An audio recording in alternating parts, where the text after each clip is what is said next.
Paz y bien, soy Fray Emilio Capuchino. Esta semana continuamos el Evangelio, la lectura del Evangelio de Marcos, justo donde lo dejamos la semana pasada. Por eso sería interesante que recordáramos de qué hablábamos para ponernos en ese contexto que nos puede venir muy bien.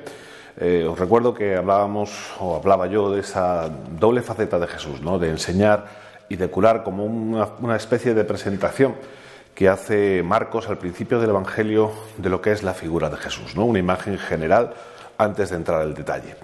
Pues en esta semana que continuamos justo después de que Jesús sale de la sinagoga, hacemos la segunda parte. Si la primera parte fue cómo Jesús llega a la gente, hoy vemos la reacción no de la gente en general, porque ya lo vimos con ese asombro que provocaba la acción de Jesús, sino más bien dos actitudes que se pueden ver en los discípulos de Jesús. Dos actitudes que son tan diferentes que se pueden dar al mismo tiempo y por eso yo creo que viene bien en ese contexto general en el que Marcos nos quiere situar el Evangelio, nos puede servir para pensar sobre nuestra propia vida de fe. Por eso presenta dos momentos, dos eventos, dos episodios que son algo más que históricos. No solo, yo creo que reducirlo a un momento puntual, a un hecho concreto, puede que perdiéramos riqueza, que nos puede aportar el verlo como algo arquetípico, ¿no? Algo que nos puede servir para entender muchas cosas similares, ¿no? Por un lado, nos va a presentar la figura de la suegra de Pedro, ¿no? Esa mujer que es un modelo de discipulado, porque ella no conoce a Jesús directamente. Si lo conoce es a través de su yerno, de Pedro, que sí es discípulo de Jesús. Ella oye hablar de Jesús y Pedro la pone en contacto con Jesús. Yo creo que es una bonita idea porque en cierta medida es lo que también nosotros hemos vivido, ¿no? Y Jesús lo que hace es ayudar a la suegra de Pedro en lo que ella necesita, en esa curación, sea lo que sea, una curación, una ayuda que Jesús hace, ¿no? Y la respuesta de la suegra de Pedro es el discipulado, ¿no? Ve la actuación de Jesús, la siente en su propia vida y responde de la misma manera, ¿no? Se pone al servicio de los demás, que es también lo que hace Jesús. El otro evento que nos presenta Marcos hoy es esa búsqueda que tiene ese grupo anónimo de personas que buscan a Jesús, ¿no? Y la respuesta de Jesús, a mí por lo menos ya me habla de cómo veía Jesús a esa gente que le buscaba, ¿no? Lo que dice Jesús es: vámonos a otros lados, ¿no? Que también para esos pueblos he venido a buscar, a predicar la palabra de Dios, ¿no?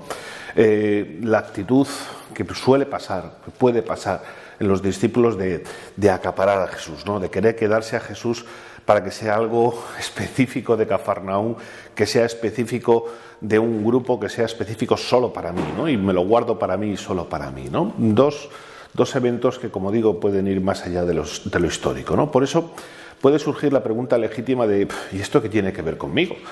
Pues yo creo que mucho, porque como decía antes, nosotros hemos vivido un proceso vocacional en cierta medida parecido al de la suegra de Pedro, ¿no? Hemos conocido a Jesús por nuestros padres, por nuestros catequistas, por amigos, por sacerdotes, de forma indirecta.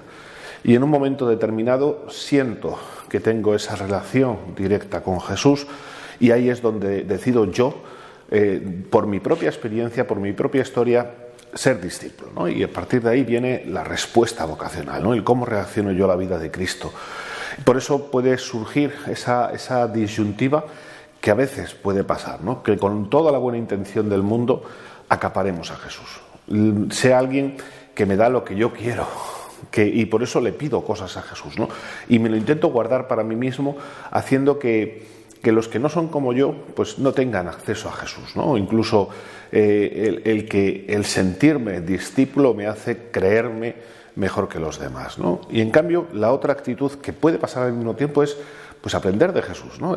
Ponerme al servicio, vivir la caridad, la generosidad, la misericordia, la acogida, todos esos valores, ¿no? Por eso para mí yo creo que la invitación del Evangelio de hoy es precisamente eso, ¿no? Es decir, ¿qué pinta Jesús en mi vida, ¿no? ¿Para qué quiero yo a Jesús en mi vida? ¿Para sentirme mejor que los demás? ¿Para decir, yo soy cristiano con mi cruz al cuello, con mi rosario, con mi no sé qué?